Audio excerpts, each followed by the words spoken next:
Welcome to a discussion. It will be a difficult discussion at times because we are here to discuss the global system of policies, investment, financial tools, many other kinds of regulatory or semi-governmental functions. It is an area that is complicated and controversial. It is an area that is hard to measure, hard to change. And it is a global system whose most obvious and outstanding characteristic is that it is non-systematic. So we're going to use this discussion to explore together, to learn each one from the other what some of the problems and what some of the opportunities that may be linked to those problems are, as we prepare to assemble the tools and the strengths and the insights to try and find a path forward that avoids the climate disaster we are now headed for and creates a path towards ending poverty and economic fairness. And a special salute from me, who is a member of the oldest generation here, to those of you who are leaders of the next generations, because we are not leaving you a very successful or brilliant track record. And my personal role in the few years I have left on this planet is to try and help those of you who will be wrestling with these problems to do a better job than my generation did. For contrast, and to share something with you that I know 99% of you have never heard, I'm going to read a short prayer that comes from the Iroquois nation of indigenous people in the United States. And the reason I know none of you, with possibly a couple of exceptions, have heard of it is because it isn't written down anywhere except on this piece of paper that's in my hand. It was presented one night about 30 years ago around a campfire in Colorado at a meeting I was attending by a chief of the Iroquois nation. And it moved me so much that I dashed back to my tent and wrote it down, and I got together with the chief over breakfast the next morning to fill in the blanks that I hadn't been quite sure of what to put. There is a law of nature. Man is not the ruler. The law applies to the four-leggeds and the wingeds. The law applies to man. Let us bring our heads together as one. So be it that way. The law applies to man. If you do not listen to the law, then there will come a time of suffering. The law will seek retribution. Let us bring our heads together as one. So be it that way. All the suffering of our mother, the earth, has been brought by man. The law works in twos. The sun and the moon, the day and the night, male and female, birth and death. Let us listen to the law of natural things. Let us bring our heads together as one. So be it that way. So let us today bring our heads together as one. We have four panelists who are going to make presentations. I will allow each of them in the early moments, if they wish to say a word about their background or how their lives and careers have intersected with the broad problems we're talking about today. But their bios are all written up in the programmatic material you've seen. We have agreed as a group that we're going to stick to the 8 minutes recommended time for each presentation, and as a matter of fact, I and the ladies running the conference are going to give them a warning at 7 minutes so that they know it's time to bring their presentation to a close. And then we are going to open it up, because it's very hard to look you in the eyes and say with a straight face that the five of us have some expertise in the matter we're going to be discussing that you don't have, so you just need to listen to it. That's not the situation we are in, folks. So I want you to come in during the discussion period, and you should feel free, if you want to direct a question to a panelist, something they said, you may do that. If you want a specific person to answer, address, or respond to, you can do that. You can throw it at us as a whole. Just let us keep on one track, though, in terms of trying to keep the conversation flowing and moving forward and not scattering all over the place. So, with that opening, I'm going to introduce our first panelist, which is Raihan Elahi, and he is the only one of the four, I believe, who has a slide presentation this morning. And you notice we are not using the commercial code ASCIF. Am I right on that, lady? That's what Saruba and I agreed. We're not going to be using that in. We're going to keep all of the discussion right here. And after the panelists have finished their presentation, we're going to get the lights back up so that we can see each other. Over to you, Raihan. Thank you, Peter. It was quite an intense session, the last one. I'm still having difficulty focusing on this one. So I thought that probably you also have the same challenge of eye that I'm having. So I thought, why don't we try a little exercise so that we can all come to this room and focus on this presentation that we are going to talk about.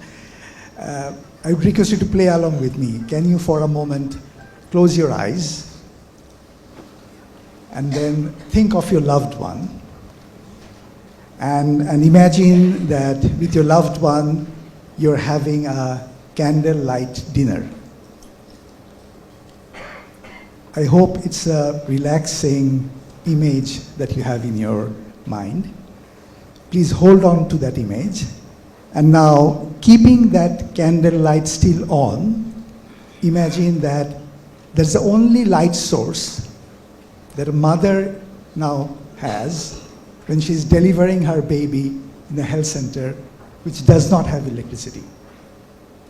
It's no longer a relaxing image, is it?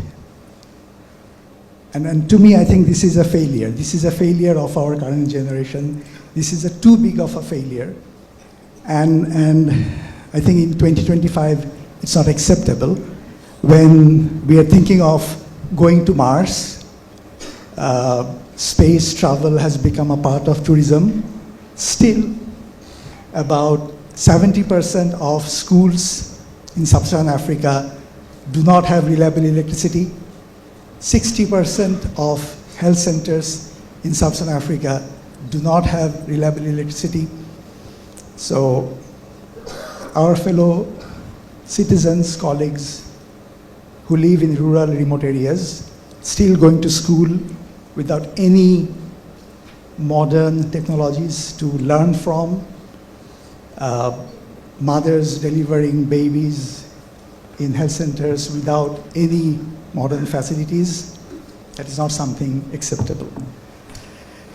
So while it's a global failure, I want to reflect it on me, because in my lifetime, I have actually thought I had many successful projects where we could not take grid electricity to those villages and health center schools, but we thought, wow, we now have innovative solar technology.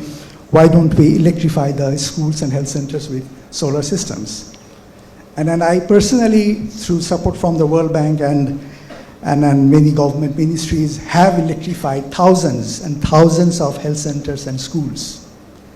We thought we did a great job because not only we electrified them, we also ensured that there is a operations and maintenance contract during the project time. We trained the government staff to maintain them, and we thought, done. The project ended highly satisfactorily, most of them. But then what we found that after 2 years, only after 2 years after the project ended, more than 50% of the systems, solar systems, stopped working.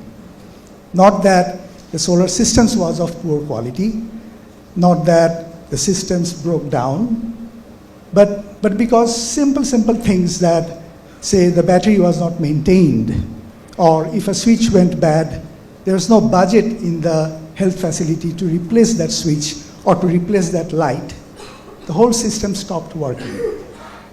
And that brings me to the major policy failures, I would say, of ours, of the donor community, where we have designed projects with only capital funding and thought that the operational part would be taken care of by the governments. It hasn't happened, and it is not even happening. And even now we see more and more projects being designed only focused on funding coming from the donors for the capital expenditures without having any provision how the operational budgets will be taken care of for the long term. I have also experienced health facilities and schools where, let's say in year 1, the solar panel was funded by the World Bank. Then in year 6, it stopped working. And then Another donor funded it, and then in year 10, again they came back to World Bank, and we again funded the same school and same health centers, where the year 1 system could have run until year 20 if they had managed the operational budget. So that's one major policy failures that I have experienced in my lifetime, and I'm still struggling on how to address that. The other one, which is again I feel is too big to fail, is today we have about 685 million people who don't have access to electricity. And these are the people who live in the far remote rural areas. The grid electricity may not reach them on time, and probably the best source that we can offer to them is either through mini grids and standalone solar systems. But even tier 1 level systems are too pricey for them because they have affordability challenges. They live in fragility, conflict, violence areas. So there has to be some subsidies that should be provided to them, even to make tier 1 level access affordable for them. But at the same time, the rate at which we are progressing today, by the year of 2030, the year of SDG 7, at the same pace, we'll still have 600 million people without electricity access. But right now, the other problem that we are facing is we are debating.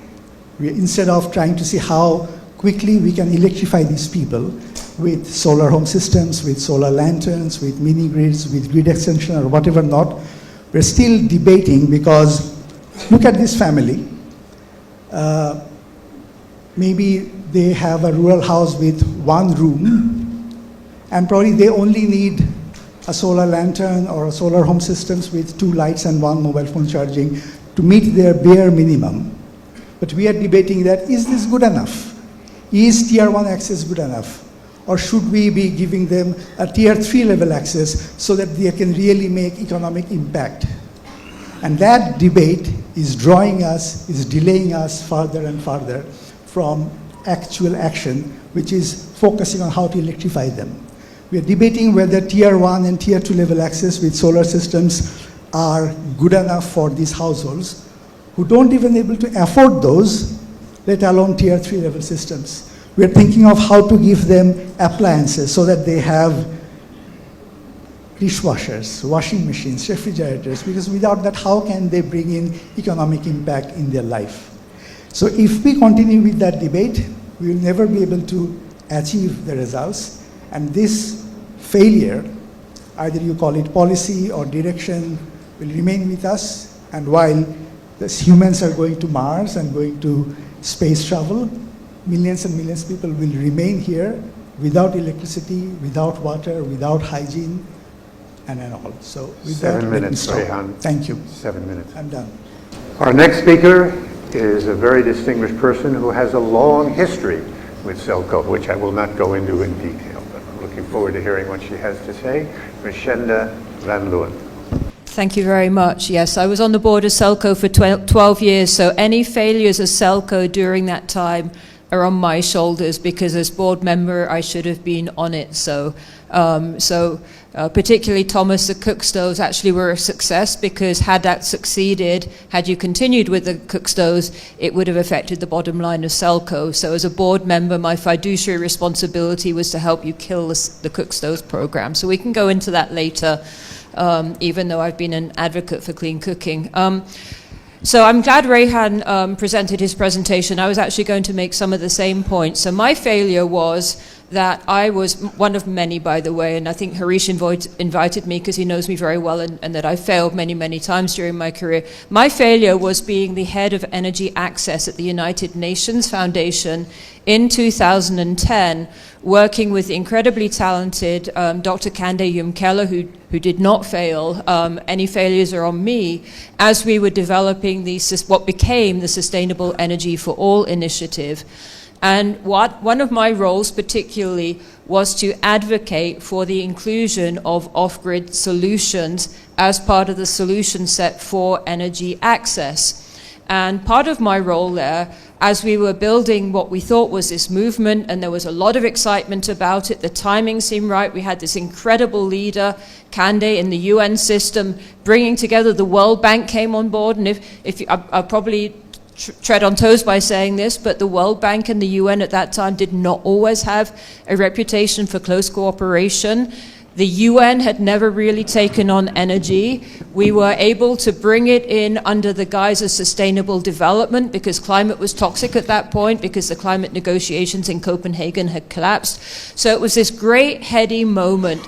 And I was full of the opportunity to advocate for off-grid energy solutions. And I set up something called the Energy Access Practitioner Network. Some of you who were in it are in the room today. All of you have scars from having been not in the network, but having been in the off-grid sector for those years. Our intention was really to show that there was a there now in the off-grid sector, that you didn't just need to wait for the grid to arrive, that in fact these solutions were appropriate for the very poor. They were available, the quality was there, LED light bulbs came with solar panels. Now we had a solution that could really help to take off.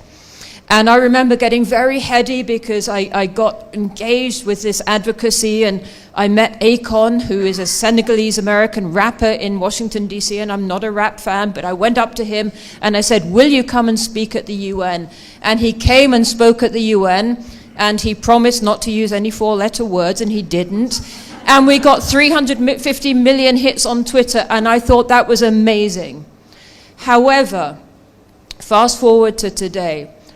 The energy access sector, in terms of what we did, yes, we created a lot of attention. We created a lot of buzz at that time. We got a lot of people together. We rapidly grew. We had 2,300 members at the time I was with the United Nations Foundation for 6 years.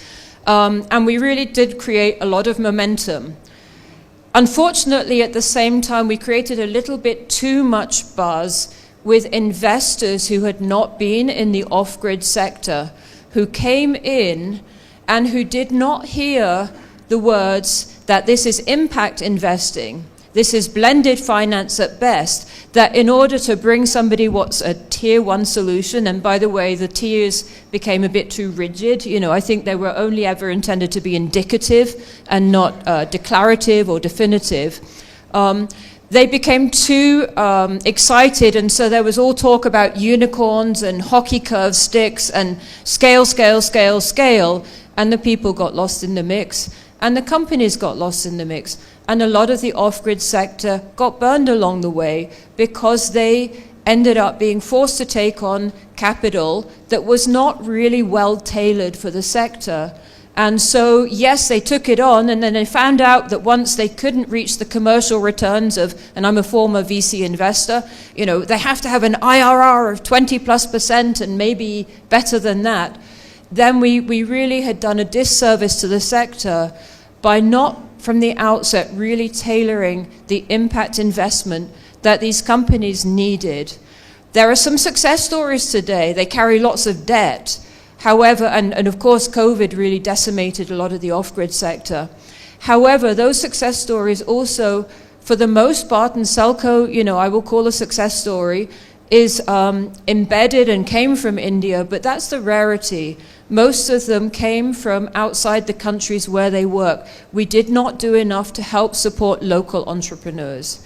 And I spent the last 4 years at the Aspen Institute, before I'm currently an independent consultant, really trying to focus on entrepreneurship ecosystem building, because I still see that we have not paid enough attention to helping entrepreneurs in country and from out of country, but build those markets for that sustainability so that that system that mechanism is in place in the country. It's not the World Bank who should be maintaining the system, but it should be the technicians, the support staff in country who are able to maintain those systems.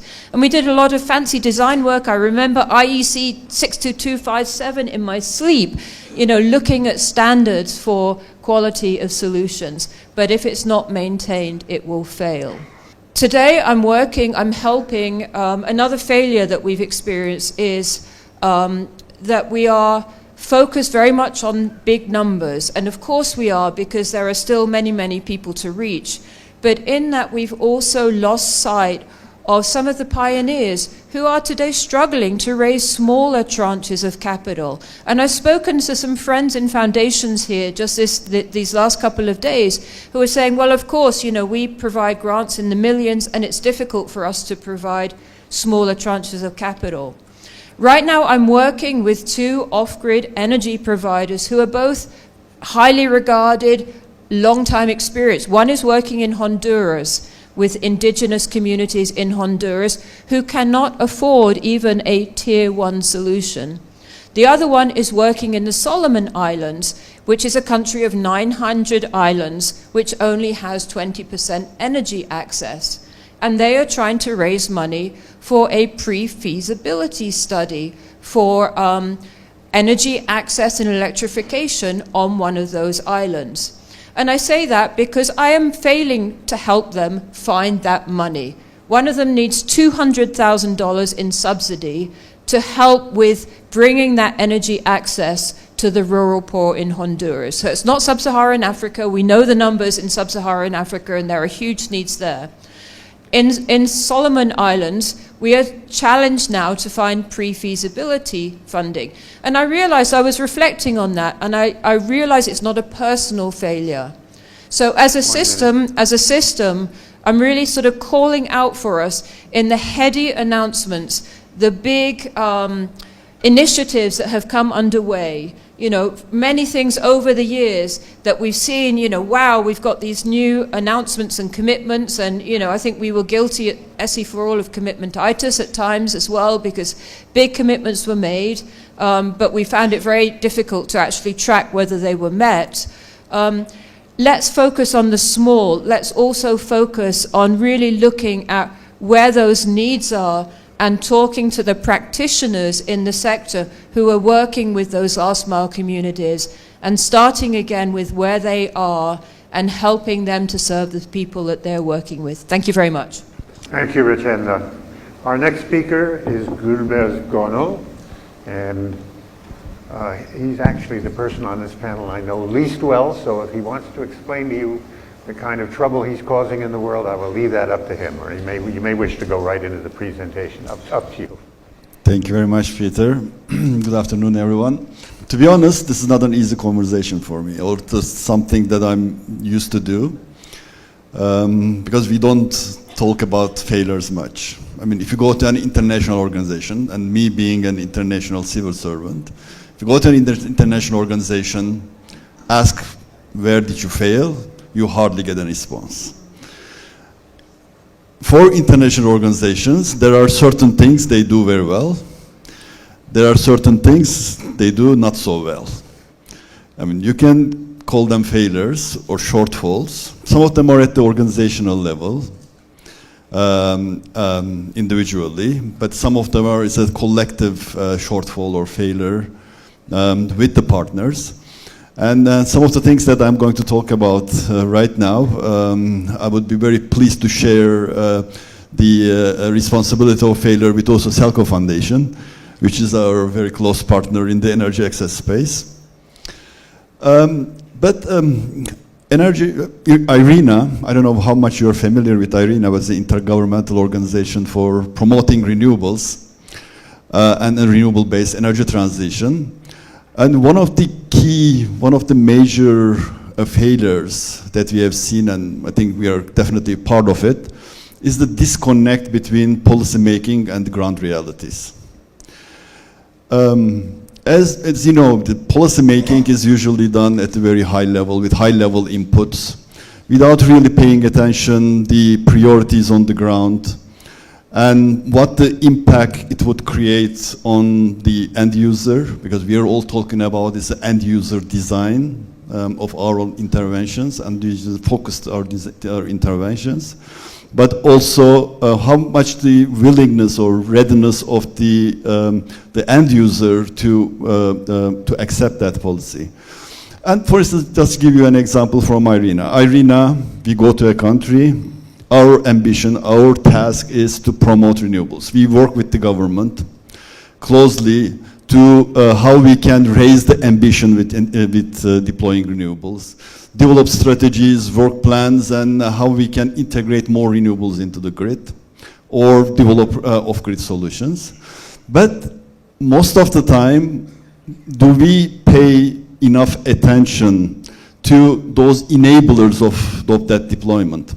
Are we looking clearly into the infrastructure needs? I mean, what are the infrastructure challenges which are hindering the integration? Where do we see, for instance, supply chain challenges? Do we have the necessary service and supply chains available in the country? Do we have the skills to be able to match up with the ambition? Do we have the financial means and financial mechanisms to support that? I think it is all a comprehensive picture, and we try to push things in one way without really looking into the ingredients of it carefully. For instance, give you an example in Malawi, and pushing Malawi to integrate more renewables into the country, where the country is suffering from having too much solar in the grid. And the grid is regularly failing because of this, difficulties with the voltage that they want to maintain. And this, I think we have a similar picture in the energy access space. I think the colleagues already highlighted the failures and how many millions, billions wasted for investments into mini grids or otherwise, without really looking into the operational and maintenance dimension of it. Put solar grids, individual solar, household solar grid systems, and without any training on how to maintain it, how to keep it up. Putting on mini grid systems, and then having, without really paying attention, the affordability and having high costs coming out of it, and nobody buys electricity. And how many millions we have spent for that. I think the main issue here is we are coming up with incomplete solutions for complex problems. And why don't we pay enough attention to prepare the programs or the work we do and become part of the ecosystem to understand better everything, and spend enough time for that, and then move and try to design programs and projects and implementation accordingly. How can we develop those local capacities in place? Because these are local projects, it requires strong local capacities. And how we can invest on it rather than coming up with artificial agendas. How we work with strong technical partners to come with strong technical projects, programs. And obviously innovation is important, innovation in technology, business models, but how we should also understand the local realities and local experiences and local knowledge and build on that, which is what best innovation is, a solution that can be implemented practically. And that requires clearly and local knowledge and expertise. Thank you. Final speaker will be Carl Pope. Carl is a legendary figure in the history of the environmental movement in this country, and I believe does not have a super close relationship with Selco over time, but has certainly been involved in the same issues as Selco. Carl, over to you.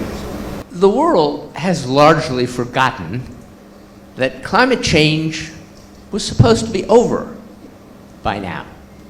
There was a plan, there was a schedule, there was a pull date, and it involved the United States electing a visionary pro-climate protection president in the election of 2008. We did, Barack Obama. The second step was the US Congress was to pass a binding economy-wide climate bill of some sort, which Obama could take to the COP that year, which was in the snows in Copenhagen. And then the world would use Obama's leadership, the American example, and would craft a global, legally binding, climate adequate bill. That was the plan. As we all know, it Did not happen. The first ingredient was satisfied. The United States elected Barack Obama, and Barack Obama would desperately have liked to be able to deliver a permanent economy-wide climate deal. Then we got to the problem of the US Congress, and the problem we faced was there were two different theories within the climate movement about how to do it.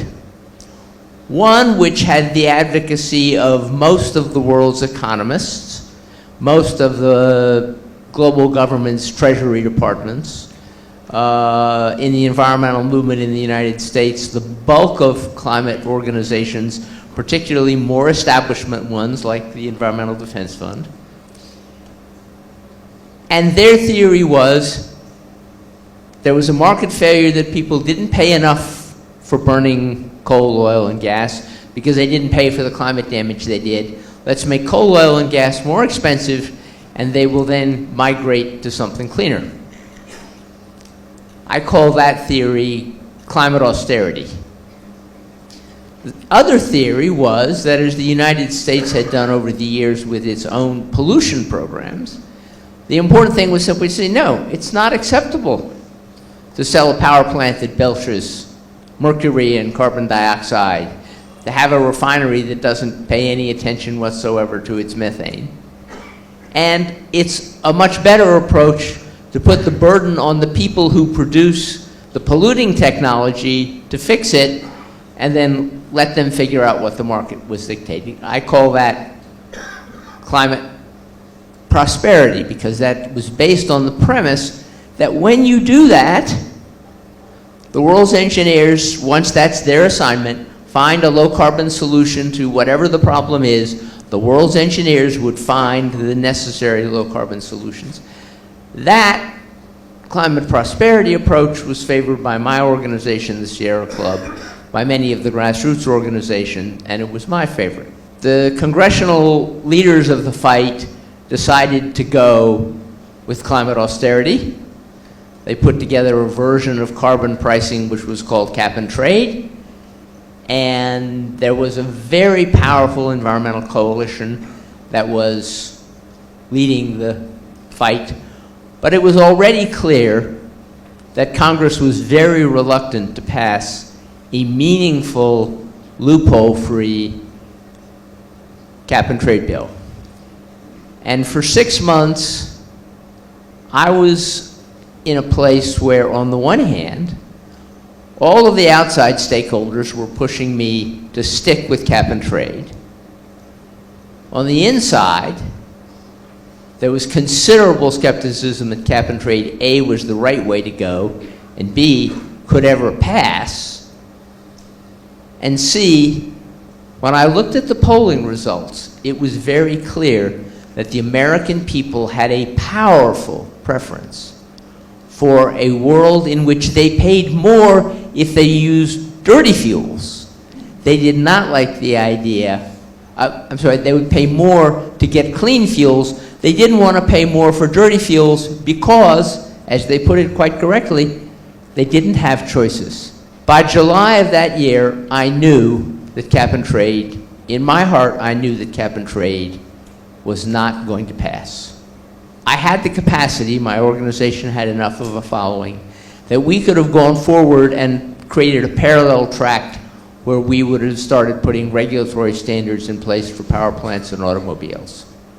But that would have blown the environmental coalition that was fighting for climate up. There was a lot of pressure not to do that.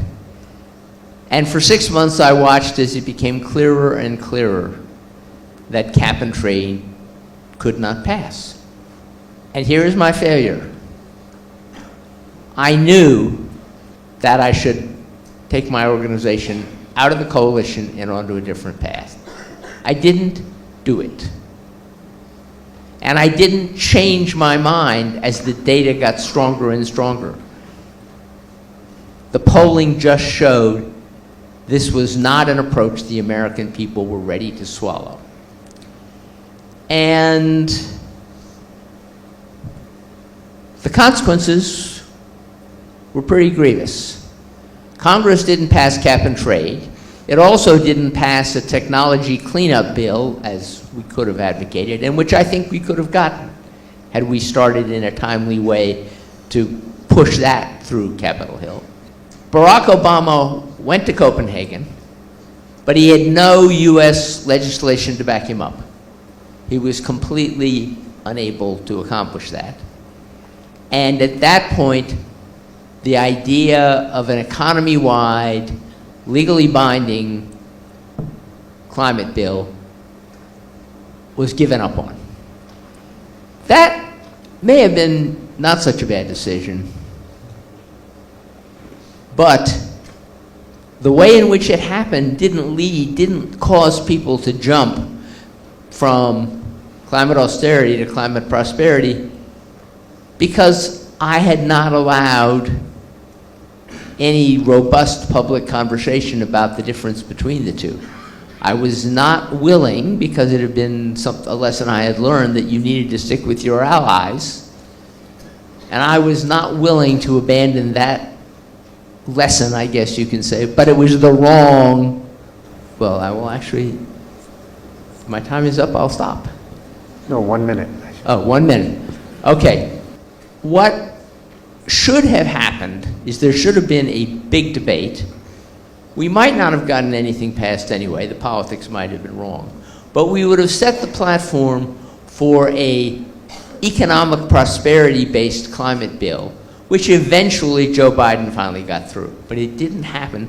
The Obama years, 4 precious years, were fundamentally wasted because Obama could not take anything from Congress to convince the world that he could speak for the United States. Thank you very much.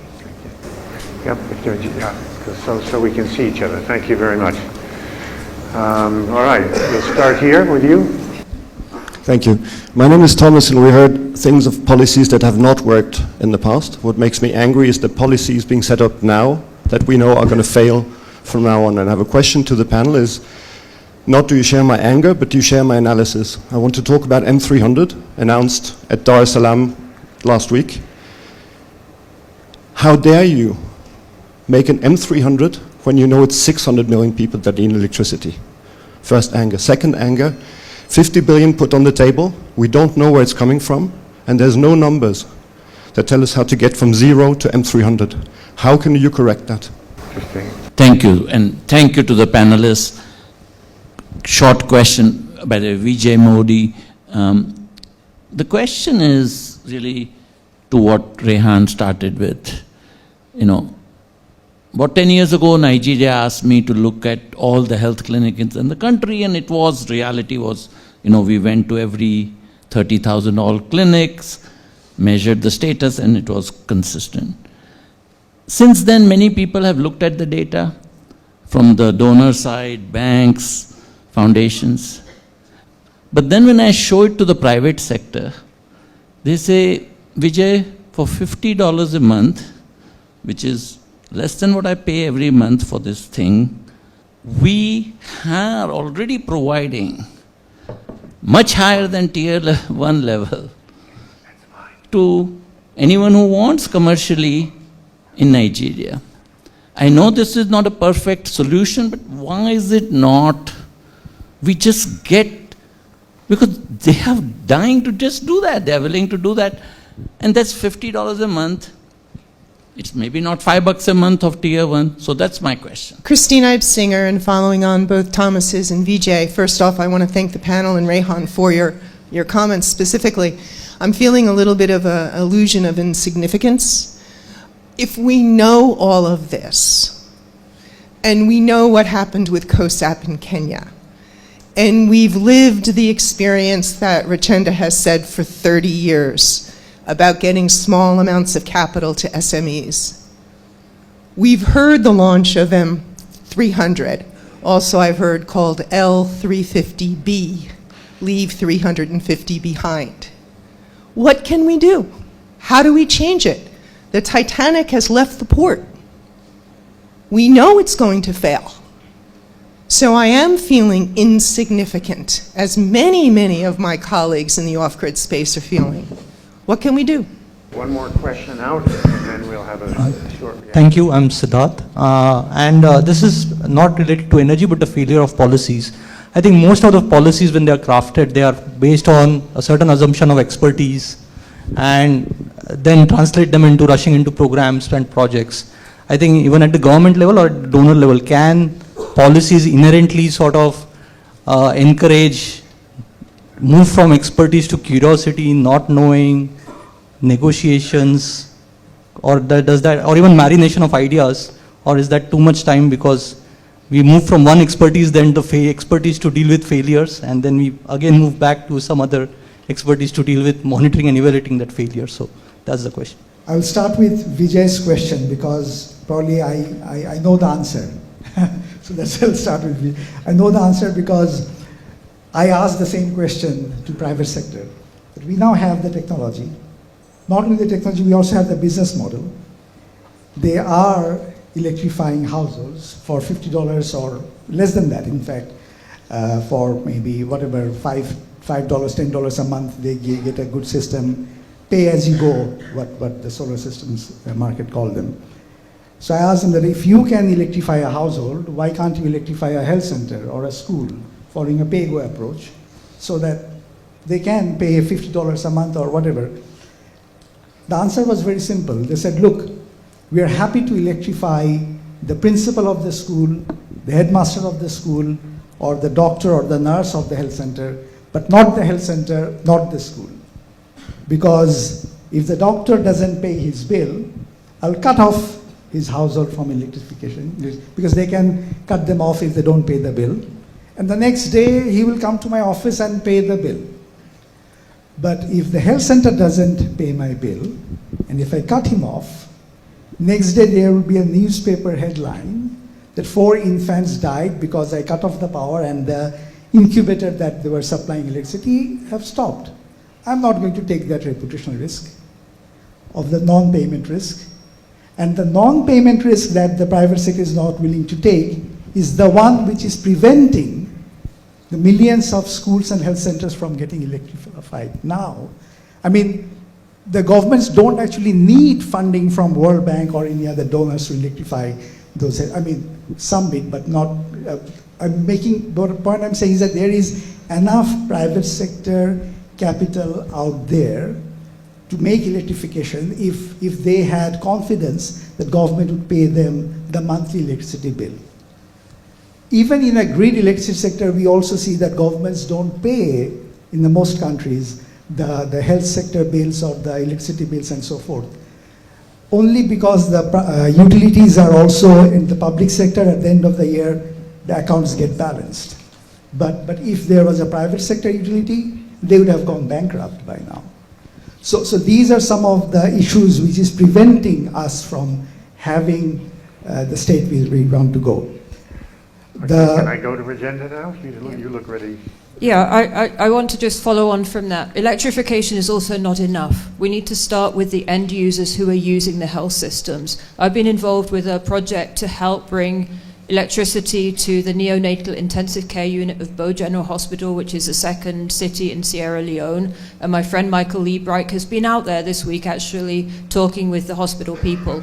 And what we found during that whole process, which has gone over a number of years, is that once we'd electrified, once we'd put in the system, the babies stopped dying because they now had a sustainable energy system. The mothers started coming to the hospital to give birth, but there was nowhere for the mothers to stay, so they were staying outside, and so the mothers were getting malaria by being outside as their children were being treated in the hospital. So now we've had to go on to another phase to look at how we can be looking at holistically.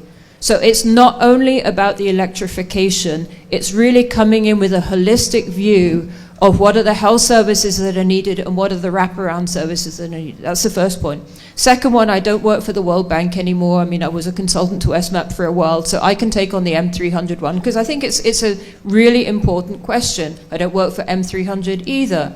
I think, we did make it sustainable energy for all. I think there's been a lot that has been done. 500 million people have had energy access over the last 15 years, but there's still a long way to go. And the way I talk about it is, I think we did the easy work, and it was darn difficult. So, you know, we've seen that there were many places that did get electricity access, whether it was through grid, mini grids, through solar home systems, some combination. You know, I've always been agnostic, as long as people actually have the service that they need. We need to think very clearly about what is the strategy. And I say this not as a criticism for M300, because I do not know what their strategy is over these next years. But as a system, as a sector, how are we going to make sure that we leave no one behind? How are we going to make sure that we help to deliver sustainable energy for all? And we need to be looking at the ways that for the people for whom even tier one, as you call it, access is too expensive, there needs to be that element of subsidy in the system. We need to be looking at the small and not only at the big numbers. We need to be looking at those local entrepreneurs who will be there for the long haul. How can we help support them? It's not only about projects, it's about people. And I think it's a great wake-up call, so thank you for the question, Christine and Thomas. And I think as a sector, those of us who are in the energy sector, we really need to do some soul-searching to make sure that the people are at the center of whatever we're doing now over the next years to 2030. And I always said I was going to work on energy access to 2030 and retire. So now I have 5 more years to work in my career to help see what we can be doing to address that. Thank you. I would particularly, before we go out to some more questions, I would like to ask particularly those people who would care to expand on the last discussion, essentially between Christine and Richenda, the feeling of discouragement that Chris mentioned, question of where and how are we going to find the strength, the new ideas, the sense of working together to get this show on the road.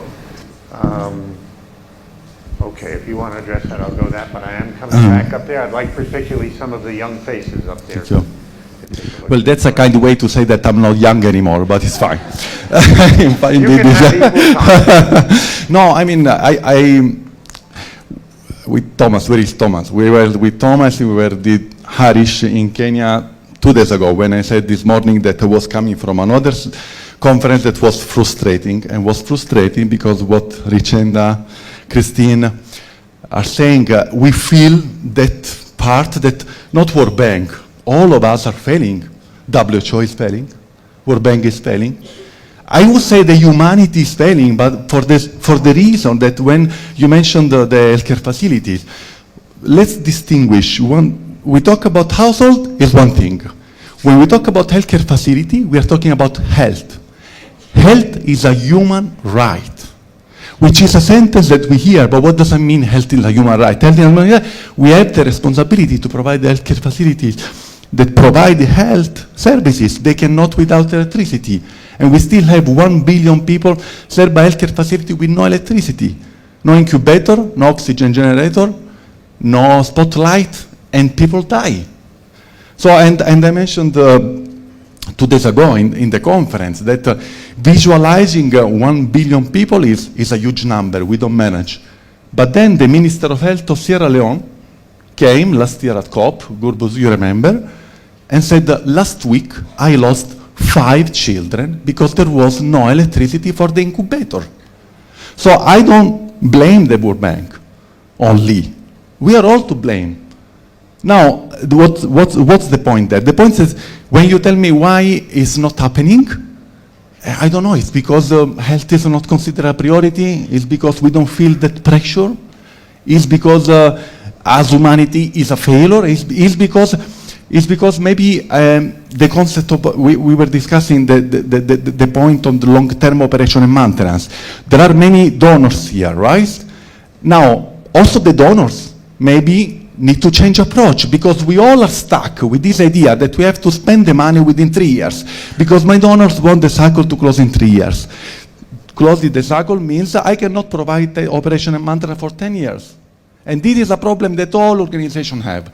UNDP, UNICEF, WHO. So we need to find some mechanisms to allow long term, but if you allow me 30 seconds, we have to take the responsibility as public sector, which means not only government, because we know that certain government will not have the money to pay because the Ministry of Health in Burkina Faso, Chad, has 20 mortality cases before putting aside the money for the batteries. And we know it. And when we sign an MOU, they are not going to pay. They signed the MOU, they do not pay, they don't have the money. With Arish, we visited Somalia. Somalia don't have the money to pay the staff at the health sector in Somalia. So this is the reality. With this means that government, international donors, the donors that are here, please consider renewables are fantastic. Renewables and climate is wonderful. But if you can have renewables and climate and saving life, I can tell you it's the best investment on renewables that you can take. So really, let's move forward on this, because this frustration that you have, Christine, it's true. But we need to change. And philanthropy, honestly, I think will play a key role, because I don't see many hope in traditional institutions. Okay. Thank you. One big failure of how policy works is regulatory capture.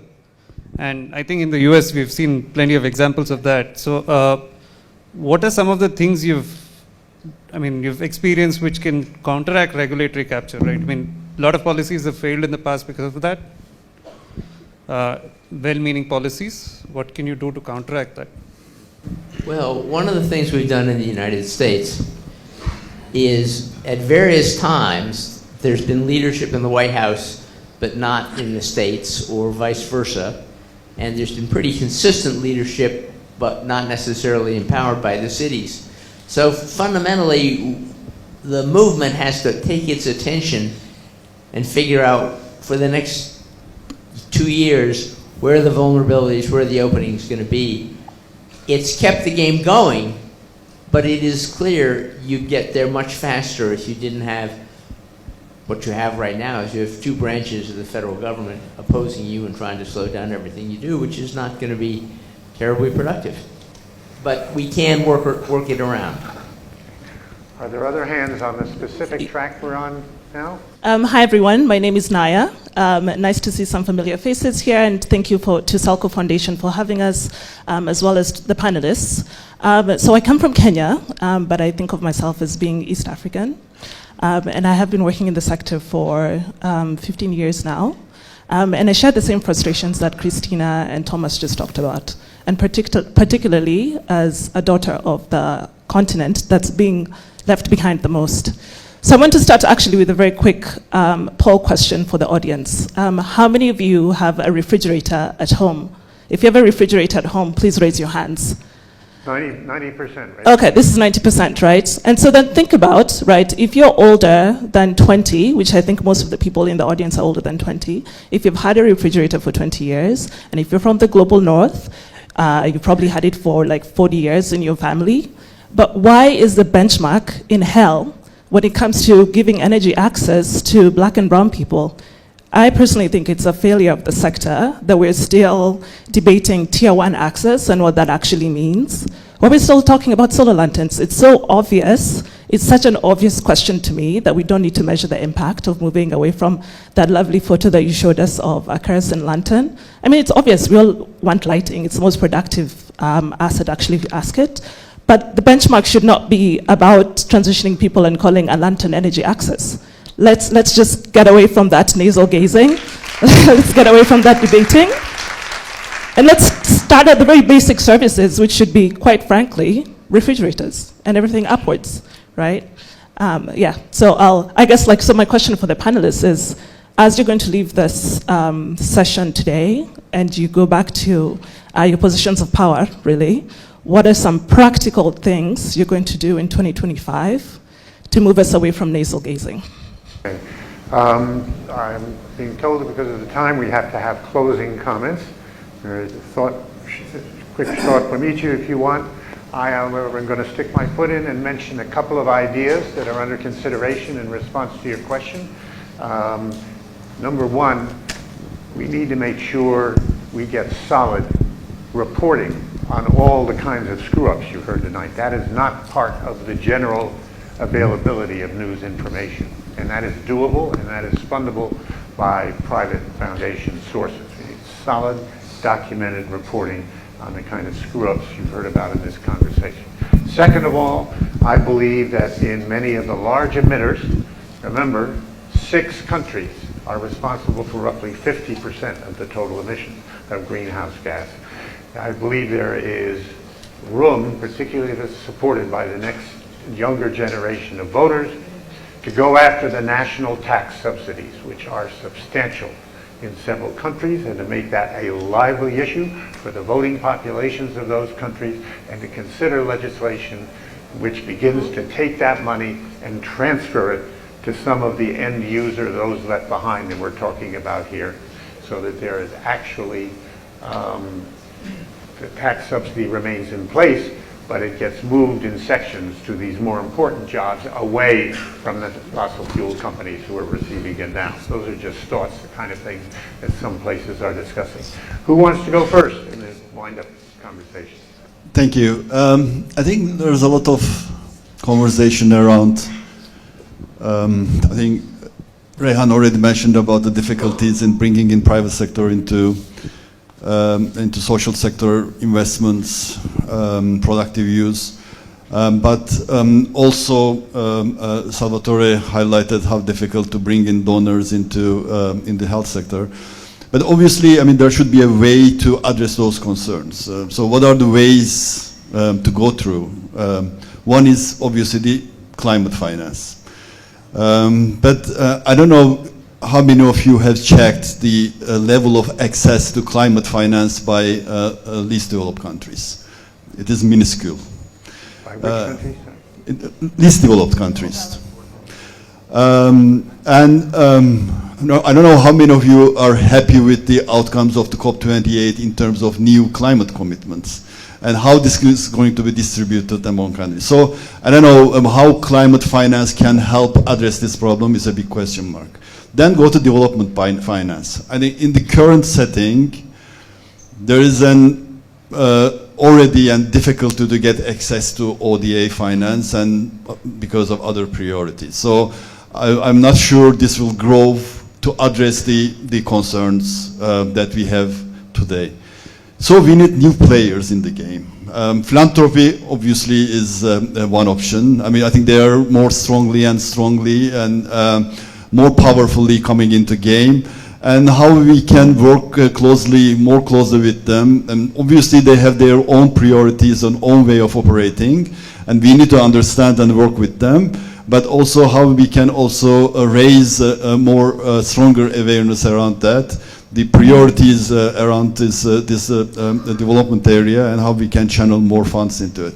Otherwise, what we are going to have is what we have today, only less than 2% of investments in energy, renewable energy, going into Africa. My failure was the result of a failure on my part to recognize what the Greek Orthodox Church calls a kairos. And a kairos is a moment which is of such urgency that you do what the emergency requires and you don't worry about whether you're doing a lot of other things you wouldn't normally consider. You put your organization at more risk. If you're a bank, you put your assets more at risk. You take bigger risks, and you make sure that you do enough to cope with the big thing, because the big thing in a kairos is so important. We have a kairos coming at us. It is the problem of massive, massive destruction from changing climate, and we're doing virtually nothing to treat this as an emergency. And I think that is something which, it's bad enough we didn't catch it when it was mitigation. It will be worse if we are caught flat-footed on adaptation. Well said. So, I mean, I think I haven't responded to the question that Thomas, Naya, and Christine asked. So in my closing remarks, I'd like to cover a little bit of it. But it was good that you asked everybody to raise their hands who had refrigerators, and almost everybody has, which is good. But I would also like to ask everybody raise hand who bought the refrigerator with subsidy money. So all of you with subsidized funding. I know. Okay. No, did you buy the refrigerator with subsidy money? Yeah, but you did not buy this refrigerator with subsidy money. Your tariff is subsidized, which I totally take it. The point I'm making is that people who don't have electricity today, the 685 million people we're talking about, I hear Thomas is angry because World Bank and African Development Bank talked about M300. So what about the remaining 385 million people? I'm having sleepless nights to figuring out how shall we achieve the 300 million people by 2030. And the question is, of the 685 million people that we're talking about, more than 20-30% of them can't even afford tier 1 level access. So we need to not only provide them with sources, but also subsidize a large number of people even to get them at tier 1. That doesn't mean they remain in tier 1. It means at least they now have reached the energy ladder from tier 1 when they have now no longer kerosene lamps. They will have lights, mobile phone charging, then they can move on to radio, TV. Then as their income increases, they can move on to buying other appliances, and then eventually they can have refrigerator. But if we say that without refrigerator level access, we will not provide anybody access, then we won't be able to even electrify 5% of the 685 million people. The money is not enough. So that's where we have to say, as you said, when emergency hits. So when emergency hits, we need to provide what we can offer to people, how people can get electrified. And tier 1 is a startup, not the end. We all want everybody to achieve tier 5 level access, but eventually there. But having tier 1 checks the box of having access to electricity, but it doesn't stop there. Thank you. Raihan. Thank you, and Raihan, thank you for your remarks. And to that end, I think the question is, it's a responsibility for all of us, that it's not that we all have a role to play and we all have a part to play. And I'm mourning the death of USAID as the world's largest donor. And as a US citizen, I have to say I did not vote for that. And I think probably Carl and Peter would say the same. We need others to step up now. We need that funding to be smart. There are foundations who are coming into this whole sector. And I heard yesterday about some failures that were quite new foundations, and I think there's a lot of learning, and we need to listen to the learning that we've already had as a sector, because it seems that we are learning the same lessons over and over again, which means that we are not learning them. So my call for the people in M300 or in SE for All is really to come in together with the long-time people in the sector. Together, let's sit down, let's talk, let's figure things out and see where we can go from now.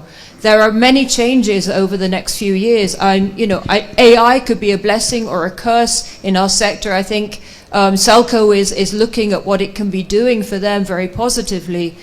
We need to be looking at all of these different tools, and together let's work on solutions so we leave no one behind. Clear once more that we have a lot of work to do. That work must be done together. That work must be bold. It will involve risk. So we have no choice but to pull together and to try it. Let us bring our heads together as one. So be it that way. Thank you.